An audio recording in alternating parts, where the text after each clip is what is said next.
And welcome back to another episode of Life in Prison. As always, my name is Zach. For the ones who don't know, unfortunately I spent 5 years of my life in West Virginia Maximum Security Prison, Mount Olive Correctional Complex, and Huntsville Correctional Center. Since returning, I've received my medical degree, and I'm currently working in urgent care helping others who unfortunately cannot help themselves. What I do is I speak about my time while I was in prison along with getting out. I also do video chat interviews with inmates still locked up in prison, whether it be for murder, doing a life sentence, for selling drugs, stealing stuff, just showing you a first-hand look what it's actually really like living life in prison. You can shoot guns, you can sell dope, you can steal things, but at the end of the day, it's gonna get you in a 7x12 and you're gonna be by yourself, no one around, lost and forgotten. I know you're not gonna want that. So if you haven't already done it, go ahead and hit that like button, hit the subscribe button. If you haven't already done it, hit that bell notification button so you'll be first informed when I upload. So today what we're gonna be talking about is currency in prison, how it can actually affect and hurt individuals. So the first time I ever actually saw currency, real money, was actually in jail. If you end up getting a year misdemeanor time, you will spend it in the misdemeanor side, sit inside, and you can work your way. So pretty much out of a year, you'll do about 7.5, 8 months altogether. But you can work your way through while you're doing your sentence. The good thing about doing that is you actually get the tennis shoes that you came in with. Whatever you was arrested in, those are gonna be the shoes that you're wearing while you're working in the jail. So I had actually stashed a $100 bill before I got locked up. It was in the sole of my shoe. They never found it and they never looked for it, so I actually ended up getting it. After about 3 months of being there and getting sentenced and start working my time through, I was able to get that $100 bill. What did I do with that $100 bill? Whenever you're trying to get something in from the COs, staff, whoever it may be, it's easier to have it upfront currency. Because say if I come to you and I'm like, hey, look, I want you to give me a pack of cigarettes. I give you $100 for a pack of cigarettes and a lighter, right? It's easier to show them and give it to them right then and there and them to believe you, opposed to saying, hey, look, I'm gonna have you meet some of my people out here on the streets. You don't know who they are. You've never met them in your life, and I expect you to trust me and to bring whatever they give you in to me. Most of the time, if you have currency on hand, it's gonna be a little bit easier for the COs to slide shit through. So what ended up happening was I was working in the kitchen and there was a new staff that ended up coming in, a dude who ended up coming in, a younger guy. So I ended up talking to him for a couple days, feeling him out, you know what I'm saying? And eventually brought it to his attention like, hey, look, I know you're new, you ain't got nothing to worry about, I'm not about to turn you in, but look, I've got this $100 bill. All I'm trying to do is get 2 packs of cigarettes and a lighter. Do you think you'll be able to do it? Keep the change. You're not gonna hear nothing else from me. This is the last time I'm asking you to do it. End of that. So he mulled over it for a couple days and ended up actually taking it. That's not the only time I've ever seen cash in jail though.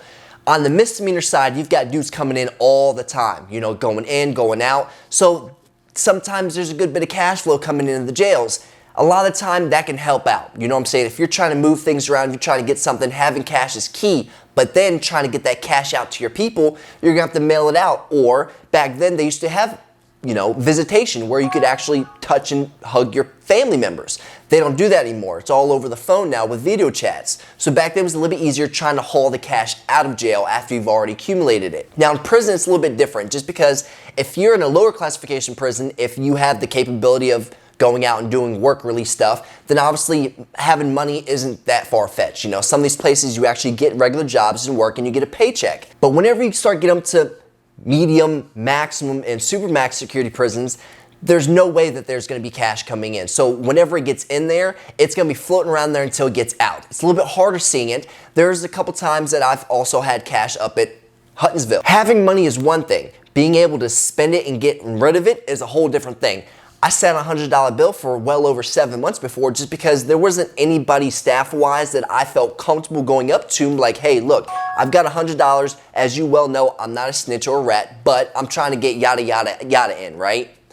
It's not gonna go down like that. Most of the time, you know who CO you can actually come forward to and be like, hey, look, you trying to make some money? Because a lot of them, they are trying to make some money. They're not making shit. They're getting worked overtime and they're not making anything. So that's why a lot of them end up switching over the other side and start bringing stuff in for the inmates. Eventually, I end up passing it off to another organization for some K2. You know what I'm saying? $100 bill, cash. I was able to get 2 sheets of K2. Now back then, 2 sheets of K2, they was going for about $400. $200 a sheet, and each sheet you get 10 to 12 ID side cards out of it. So the breakdown was I obviously made my money back, But what ended up happening is that $100, that got shit sent home. They do so many shakedowns on these gang units on a regular basis that they really look for stuff. So if you get caught with having currency in prison, you're catching an outside charge. They do not play with that stuff. Saying, how did you get this money? Where did you steal it from? You obviously had to have stolen it from some type of staff. So then they're gonna start doing a little investigation. You really don't want staff getting investigated, because if they're actually bringing in the pack, now they're gonna fall all the way the fuck back because they don't want to get fired because of your dumb ass. Now there's another YouTuber out there by the name of K-Frog who hails from Florida.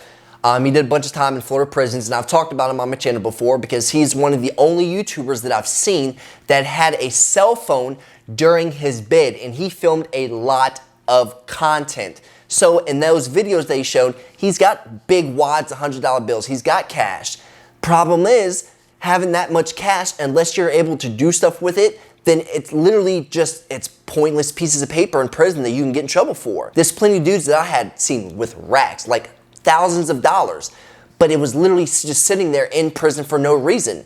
Eventually they end up sending that shit the fuck out because there's no point in having it. Now normally in prison and in jail, currency is stamps and soups, any much food wise, right? But the top currency in any type of prison is always going to be stamps. And then soups is going to be the next one. Just because stamps aren't very big. So you can have a thick wad of stamps and have a good bit of currency. They have these companies that will take full books of stamps untouched and give you X amount of dollars on whatever the book of stamps is cost, right? So if it's $5 book of stamps, they'll give you $3.50. You're going to take the loss, but I've seen a lot of individuals in prison come up from thousands of dollars just because they saved a fuck ton of stamps. So whenever they dealt with somebody, they'd be like, hey, look, I want 5 books of stamps for this cigarette or whatever it may be, right? Especially a lot of the dudes that work in the barbershop, what they would do is they would collect stamps for the haircuts. Then they would end up taking those stamps, sending them home to their people. The people would then take those stamps, take them to whatever distribution place it is that accepts these